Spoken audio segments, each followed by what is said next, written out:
आज हम पढ़ेंगे चौथी कक्षा का इंग्लिश का बुक चैप्टर 1, जिसका नाम है आई लव ग्रैंडमा, यानी मैं अपनी दादी से प्यार करता हूँ। वार्मर है, answer this question before you read this poem, यानी कि आप इस कविता को पढ़ने से पहले कुछ सवालों का जवाब दें। पहला है, Who else behind your father and mother live in your family?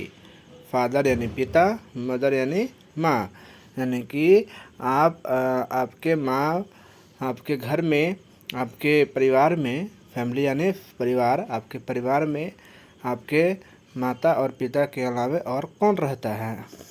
2 number, do you have दादी यानी ग्रैंड मदर यानी दादी, और नानी मैटरनल ग्रैंड मदर यानी नानी। एट योर होम, क्या आपके घर में कोई दादी या नानी है। How much you attach with her, आप उनके साथ कैसे अटैच यानी अपनापन में हैं। 3 नंबर है, डू यू लव हर, क्या आप उन्हें प्यार करते हैं। How do you show your love with her, आप अपना प्यार उनके साथ कैसे बांटते हैं, कैसे शो करते हैं, कैसे दिखाते हैं। चौथा है, how do you parents behave with her, यानी कि आपके पेरेंट्स माता पिता उनके साथ कैसा व्यवहार करते हैं। आपके घर में नानी या दादी हैं तो उनके साथ आपके माता पिता कैसे व्यवहार करते हैं। आगे हम इसका कविता पढ़ेंगे।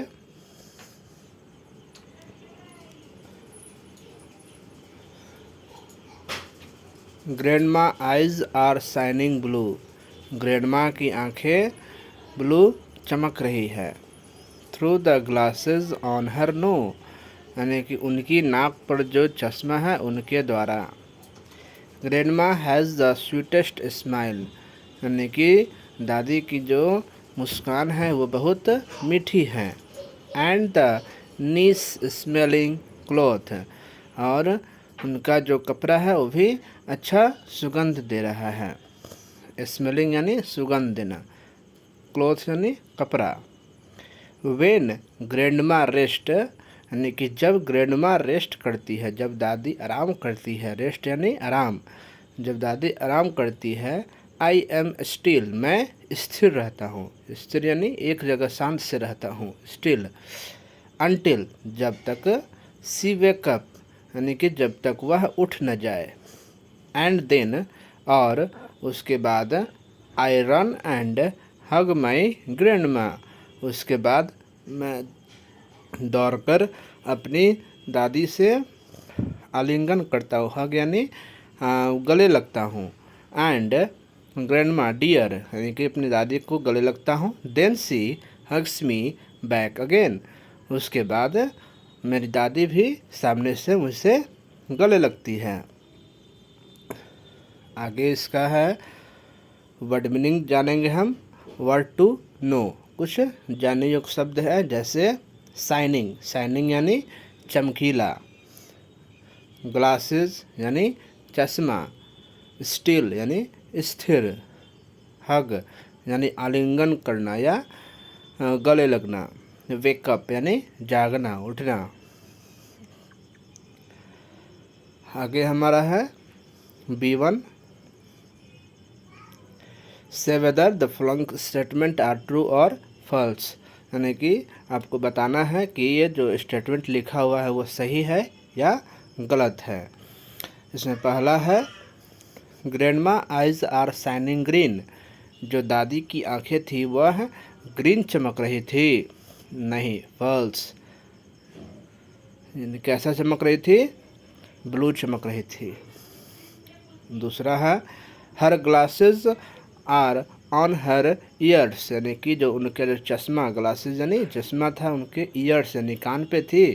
नहीं, नोज, फॉल्स। 3 नंबर, grandma has the sweetest smile, जो दादी की जो मुस्कान है बहुत मीठी है। हाँ, ट्रू। 4 नंबर, she has the nice smelling cloth, उनकी जो कपड़े की जो सुगंध है वह अच्छी है। ट्रू। 5 नंबर है, while grandma rest the poet make a noise near her, यानी कि जब दादी आराम करती हैं, रेस्ट करती हैं, तो जो पोएट है वह उनके पास यानी कि नॉइज़ यानी कि बहुत शोरगुल करता है। नहीं, फॉल्स, वो शांत रहता है। 5 नंबर। 6 नंबर में, ग्रैंडमा डिसलाइक हर ग्रैंडसन हगिंग हर, यानी कि जो दादी जो है वह अपने पोते की, ग्रैंडसन यानी पोता, वो अपने पोते द्वारा दिए गए आलिंगन को पसंद नहीं करती है। फॉल्स, पसंद करती हैं। आगे हमारा है C1 है, इसमें है कह रहा है complete the following statement by putting the right forms word given in the bracket, यानी कि ब्रैकेट में जो फॉर्म दिए हुए हैं इनके राइट फॉर्म को इस ब्रैकेट में भरना है, इस खाली जगह में भरना है। पहला है grandma's dash are shining blue, nails या आइज, इसमें हमारा हो जाएगा आइज, आँखें। 2 नंबर में है grandma has the sweetest smile, जो ग्रैंडमा की मुस्कान है वो क्या है? स्वीटेस्ट है। स्वीट या डल? स्वीट। 3 नंबर हमारा है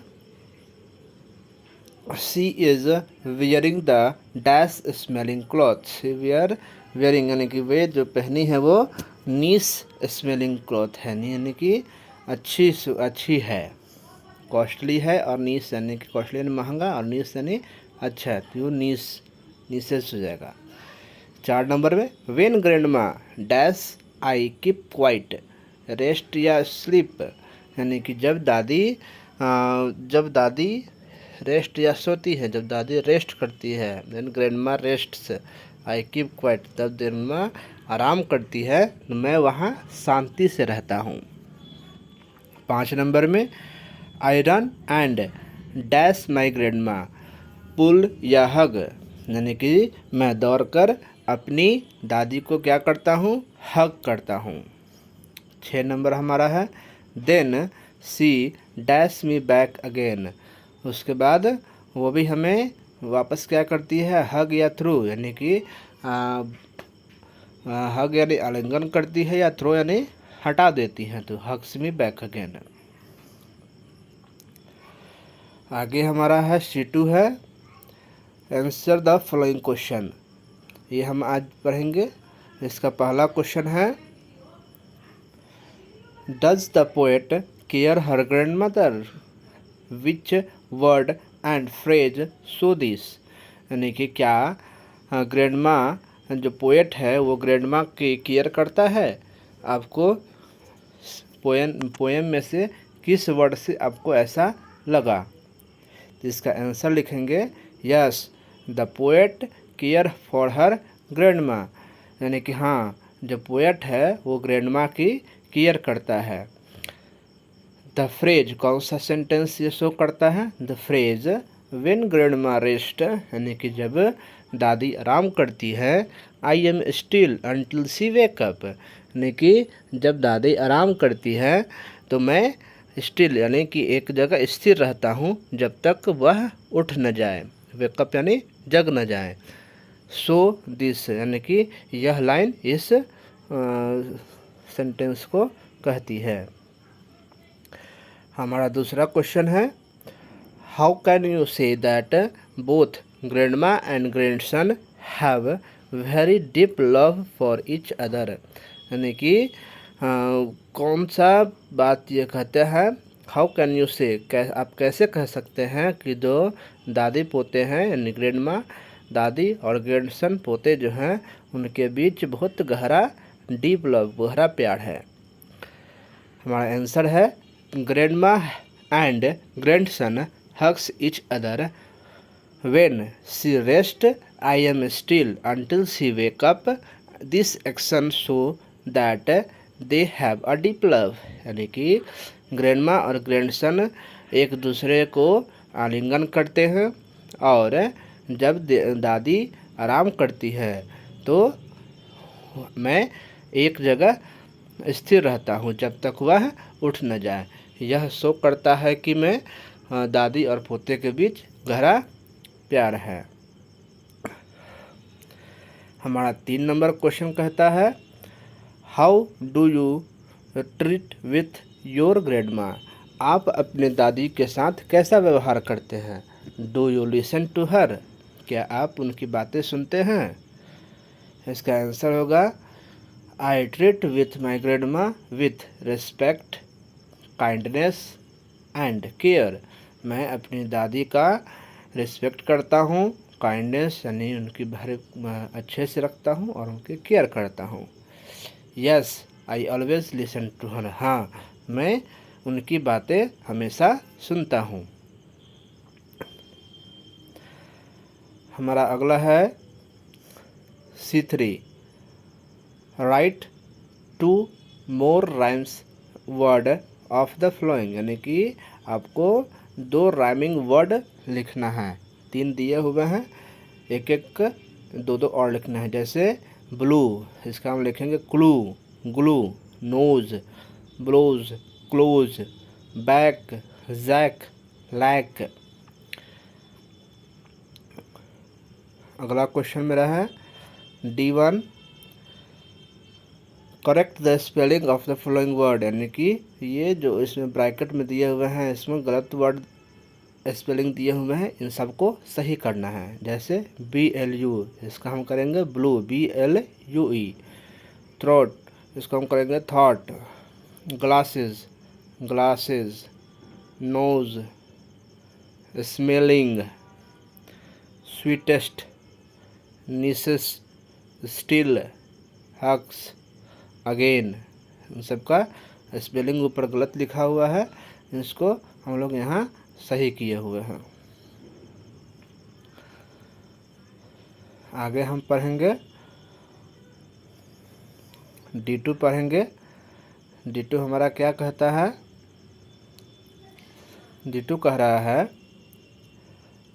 put out the word from the text that means of following, यानी कि हमें उस वर्ड को चुनना है बुक से जो इस मीनिंग को फुलफिल कर सके। मीनिंग क्या है, पहला है फादर्स मदर, फादर्स मदर को क्या कहेंगे, ग्रैंडमा यानी दादी कहेंगे। स्पेक्ट्रस यानी कि glasses. Garments warm to cover body and life, इसको हम लोग क्लॉथ भी कहेंगे। चेयर्स टू स्लीप, इसको वेकअप कहेंगे। बिलोव और मच एस्टिमेटेड, इसको डियर कहेंगे। अनदर टाइम, इसको अगेन कहेंगे।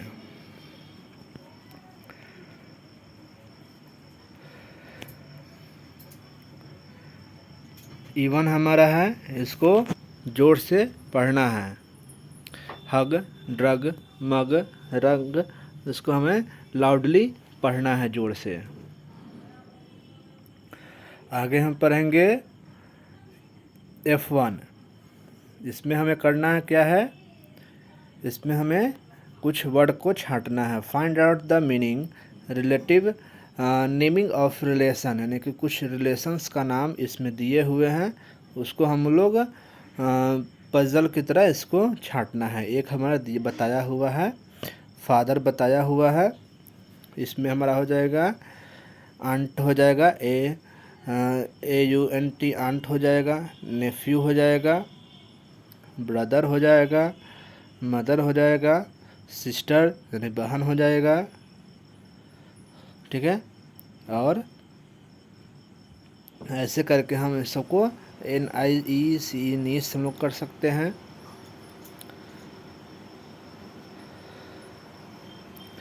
आगे हमारा है F1 है। F1 हमारा है draw a picture of your family tree, यानी कि आपको अपने फैमिली ट्री का पिक्चर बनाना है। जैसे ग्रैंड पेरेंट्स, यानी कि यहाँ अपने ग्रैंड पेरेंट्स का नाम लिखना है, दादा दादी का नाम लिखना है। उसके बाद इसमें दादा दादी का हो जाएगा। उसके बाद यहाँ अपने पापा का नाम लिखना है। पापा कितने भाई थे, आपके पिताजी कितने भाई थे, 2 भाई हैं तो उनके वहाँ नाम लिखना है। और आप अपने पिताजी के नीचे अपना फैमिली ट्री बनाना है। यह हमारा आज का चैप्टर 1 रहा, चौथी कक्षा का। आई होप आपको अच्छा लगा होगा। Thank you.